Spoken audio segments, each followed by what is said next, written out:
പ്രവാസ ലോകത്തെ വാർത്തകളും വിശേഷങ്ങളും അതുപോലെ മാറി മാറി വരുന്ന നിയമങ്ങളും നേരത്തെ അറിയാൻ ഈ ചാനൽ സബ്സ്ക്രൈബ് ചെയ്യൂ. അടുത്തുള്ള ബെല്ലൈക്കൺ എനേബിൾ ചെയ്യാൻ മറക്കേണ്ട. നമസ്കാരം, ഒമാൻ വാർത്തകളിലേക്ക് സ്വാഗതം. ഇന്ന് ഫെബ്രുവരി 18. പ്രധാന വാർത്തകൾ.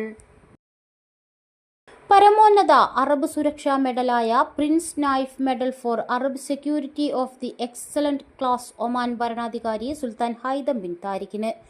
ടുണീഷ്യയിൽ നടന്ന അറബ് ആഭ്യന്തരമന്ത്രിമാരുടെ കൗൺസിലാണ് മെഡൽ സമ്മാനിച്ചത്.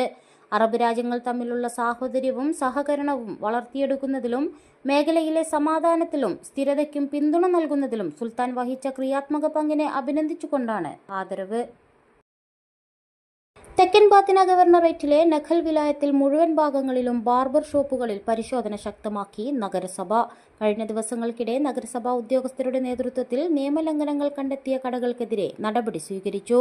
നിരവധി സ്ഥാപനങ്ങൾക്ക് മുന്നറിയിപ്പ് നൽകുകയും ചെയ്തു. നിയമം ലംഘിച്ച് ജീവനക്കാർ തൊഴിലെടുക്കുന്നതും അധികൃതർ പരിശോധിക്കുന്നുണ്ട്.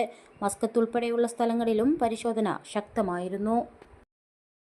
ശൈത്യകാല ടൂറിസത്തിന്റെ ഭാഗമായി ബൾഗേറിയയിൽ നിന്നുള്ള വിനോദസഞ്ചാരികൾ സലാലയിലെത്തി. 130 സഞ്ചാരികളാണ് സലാലയിൽ പറന്നിറങ്ങിയത്.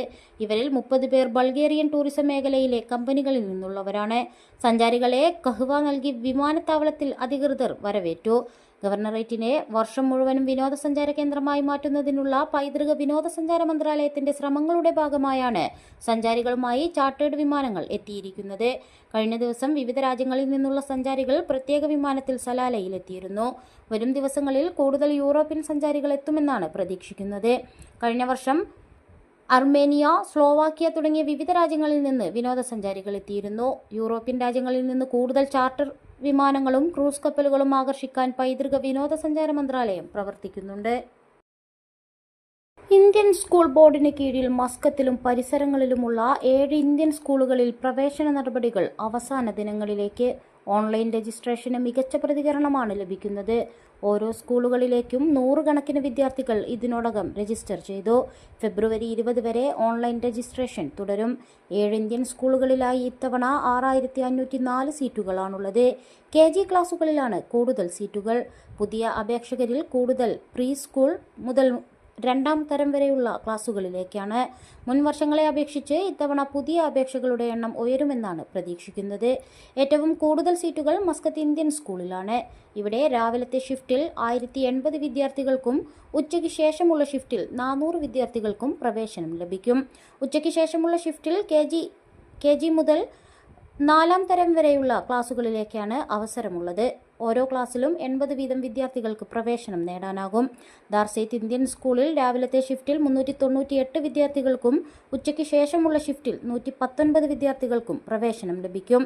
ഉച്ചയ്ക്ക് ശേഷമുള്ള ഷിഫ്റ്റിൽ 1ാം തരം മുതൽ 5ാം തരം വരെയുള്ള ക്ലാസുകളിലാണ് അവസരമുള്ളത്.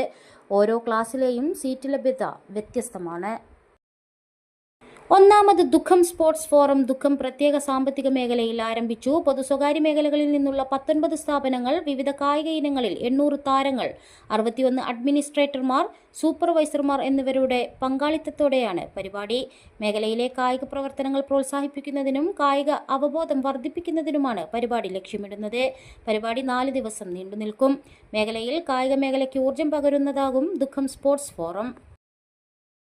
റമസാനിൽ ഉപഭോക്താക്കൾക്ക് മികച്ച പ്രതിഫലം നൽകുന്നതിനായി Lulu Oman dream drive shop and win 2025 ക്യാമ്പയിന് തുടക്കം കുറിച്ചു. ക്യാമ്പയിൻ കാലയളവിൽ 10 റിയാലോ അതിനു മുകളിലോ സാധനങ്ങൾ വാങ്ങുന്നവർക്ക് ഈ റാഫിളിൽ പങ്കെടുക്കാം.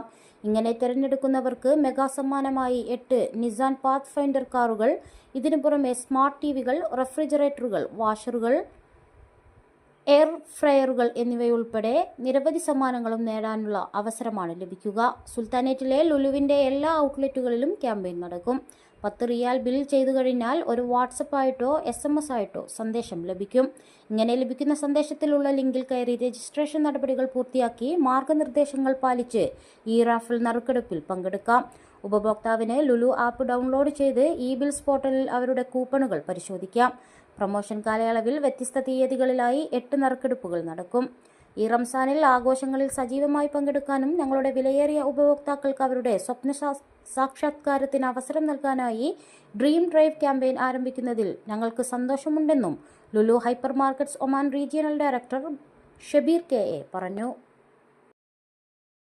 ഒമാനിലേക്ക് അനധികൃതമായി പ്രവേശിക്കാൻ ശ്രമിച്ച 3 പേരെ റോയൽ ഒമാൻ പോലീസ് അറസ്റ്റ് ചെയ്തു. മുസന്ദം ഗവർണറേറ്റിലെ ബുഖ വിലായത്തിൽ നിന്നാണ് 8 പേരെ പോലീസ് പിടികൂടിയത്. അറസ്റ്റിലായവർ ഏഷ്യൻ രാജ്യക്കാരാണ്.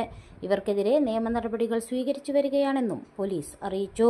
നുഴഞ്ഞുകയറ്റക്കാരെ സഹായിക്കുന്നതും തൊഴിൽ സൗകര്യമൊരുക്കുന്നതും കുറ്റകരമാണ്. അതിർത്തിയിലും കടൽത്തീര പ്രദേശങ്ങളിലും പരിശോധന ശക്തമാക്കിയതിനാൽ നുഴഞ്ഞുകയറ്റക്കാരിൽ വൻ കുറവുണ്ടായിട്ടുണ്ട്. രാജ്യത്തിനകത്തും അനധികൃതമായി കടന്നുകൂടിയവരെ കണ്ടെത്താൻ പരിശോധന ശക്തിപ്പെടുത്തിയിട്ടുണ്ട്. ഇത്തരക്കാർക്ക് താമസ സൗകര്യങ്ങൾ ഒരുക്കി നൽകരുതെന്ന് പോലീസ് ആവശ്യപ്പെട്ടു.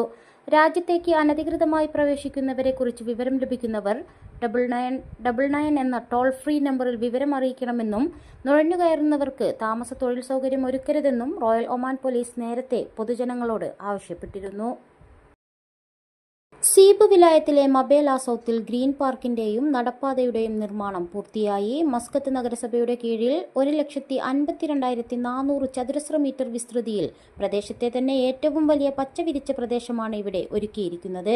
ജനങ്ങൾക്ക് ഏറ്റവും സൗകര്യപ്രദമായ സംവിധാനങ്ങളാണ് പാർക്കിലുള്ളതെന്നും അധികൃതർ പറഞ്ഞു.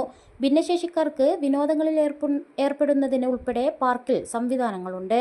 നടപ്പാത, സൈക്കിൾ പാത, നടപ്പാലം, കുട്ടികളുടെ കളിസ്ഥലം, വ്യായാമ സംവിധാനങ്ങൾ, വിശ്രമകേന്ദ്രം, ശുചിമുറികൾ തുടങ്ങിയവ ഉൾപ്പെടുന്നതാണ് പാർക്ക്. പാർക്കിനോട് ചേർന്ന് കഫേകൾ, തെരുവ് കച്ചവട സ്റ്റാളുകൾ, സ്പോർട്സ് ഫീൽഡ് തുടങ്ങിയവയ്ക്കും സൗകര്യമുണ്ട്. ICC men's cricket world cup league 2 ത്രിരാഷ്ട്ര ഏകദിന പരമ്പരയിൽ ഒമാൻ ഇന്ന് 4ാം മത്സരത്തിനിറങ്ങും. ആമിറാത്ത് ക്രിക്കറ്റ് അക്കാദമി ഗ്രൗണ്ടിൽ രാവിലെ 10 മണിക്ക് കളി ആരംഭിക്കും. കഴിഞ്ഞ 2 മത്സരങ്ങളിലും നേടിയ വിജയം ഒമാന് ആത്മവിശ്വാസം വർദ്ധിപ്പിക്കുന്നതാണ്. ടൂർണമെന്റിലെ അവസാന മത്സരങ്ങളിൽ ജയിക്കാനായത് ഒമാന് പോയിന്റ് പട്ടികയിലും മുന്നേറാൻ സഹായിച്ചിട്ടുണ്ട്. ICC men's cricket world cup league 2-ൽ ഇതുവരെ നടന്ന 15 മത്സരങ്ങളിൽ നിന്നായി 18 പോയിന്റ് സ്വന്തമാക്കി പട്ടികയിൽ 2ാം സ്ഥാനത്താണ് ഒമാൻ. ഇത്രയും മത്സരങ്ങളിൽ നിന്ന് 20 പോയിന്റ് നേടിയ USA ആണ് ഒന്നാമത്. ഈ മാസം 20, 21, 23 തീയതികളിലും ഒമാൻ USAയുമായി ഏറ്റുമുട്ടും. ഇന്ത്യൻ മഹാസമുദ്ര സമ്മേളനത്തിൽ നയതന്ത്ര ബന്ധം ശക്തിപ്പെടുത്തി ഒമാൻ. വിദേശകാര്യമന്ത്രി Sayyid Badr bin Hamad bin Hamood Al Busaidi ലോകമെമ്പാടുമുള്ള വിദേശകാര്യമന്ത്രിമാരുമായും ഉദ്യോഗസ്ഥരുമായും നിരവധി ഉഭയകക്ഷി കൂടിക്കാഴ്ചകൾ നടത്തി. മസ്കത്തിൽ നടന്ന 8ാമത് ഇന്ത്യൻ മഹാസമുദ്ര സമ്മേളനത്തോടനുബന്ധിച്ച് നടന്ന ഉന്നതതല ചർച്ചകൾ പ്രാദേശിക അന്തർദേശീയ സഹകരണത്തിനായുള്ള രാജ്യത്തിന്റെ പ്രതിബദ്ധത അടിവരയിടുന്നതാണ്. ഇന്ത്യൻ വിദേശകാര്യമന്ത്രി ഡോക്ടർ S ജയശങ്കർ, എരിത്രിയ വിദേശകാര്യമന്ത്രി ഉസ്മാൻ സാലിഹ് മുഹമ്മദ്, ഗൾഫ് സഹകരണ council secretary general Jasim bin Muhammad al Budaiwi, Kenyan ഖനന, ഇക്കോണമി, സമുദ്രകാര്യമന്ത്രി ഹസൻ അലി ജോഹോ, മിഡിൽ ഈസ്റ്റിലേക്കുള്ള ചൈനീസ് ഗവൺമെന്റിന്റെ പ്രത്യേക ദൂതൻ ഷായ് ജുൻ, ബ്രൂണയുടെ സെക്കൻഡ് വിദേശകാര്യമന്ത്രി doctor Erywan Yusof, Mauritius Dhananjay Ramful, Comoros പ്രസിഡന്റിന്റെ office director Yusuf Muhammad Ali എന്നിവരുൾപ്പെടെ പ്രമുഖരുമായി കൂടിക്കാഴ്ച നടത്തി.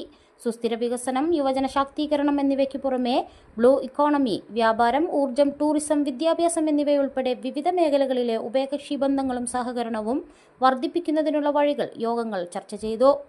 അടിസ്ഥാന സൗകര്യങ്ങൾ വികസിപ്പിക്കുന്നതിന്റെയും പൊതു-സ്വകാര്യ മേഖലകൾ തമ്മിലുള്ള സഹകരണം സുഗമമാക്കുന്നതിന്റെയും പ്രാധാന്യത്തിന് ഊന്നൽ നൽകി നിക്ഷേപ അവസരങ്ങളും സാമ്പത്തിക പങ്കാളിത്തം ശക്തിപ്പെടുത്തലും ചർച്ച ചെയ്തു. സീബ് വിലായത്തിൽ നടന്നുവരുന്ന വികസന പ്രവർത്തനങ്ങൾ Muscat municipality chairman Ahmed Muhammad Ahmed al Humaidi നേരിട്ടെത്തി വിലയിരുത്തി വികസന പദ്ധതികളുടെ പുരോഗതിയും മറ്റും അവലോകനം ചെയ്തു.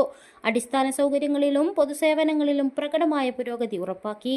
ഉയർന്ന നിലവാരത്തിൽ പദ്ധതികൾ നടപ്പാക്കുന്നതിനുള്ള മുനിസിപ്പാലിറ്റിയുടെ പ്രതിബദ്ധത ഈ സന്ദർശനം അടിവരയിടുന്നു.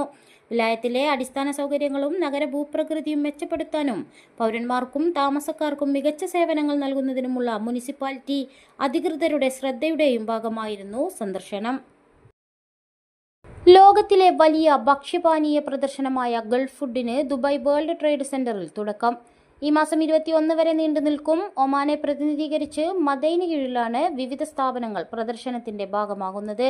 ഒമാനിലെ ഭക്ഷ്യമേഖലയിൽ വിദേശ നിക്ഷേപകരെ ആകർഷിക്കുക കൂടി ലക്ഷ്യമിട്ടാണ് ഒമാൻ പ്രദർശനത്തിന്റെ ഭാഗമാകുന്നതെന്ന് Madayn marketing and commercial affairs director general Khalid al Salihi പറഞ്ഞു.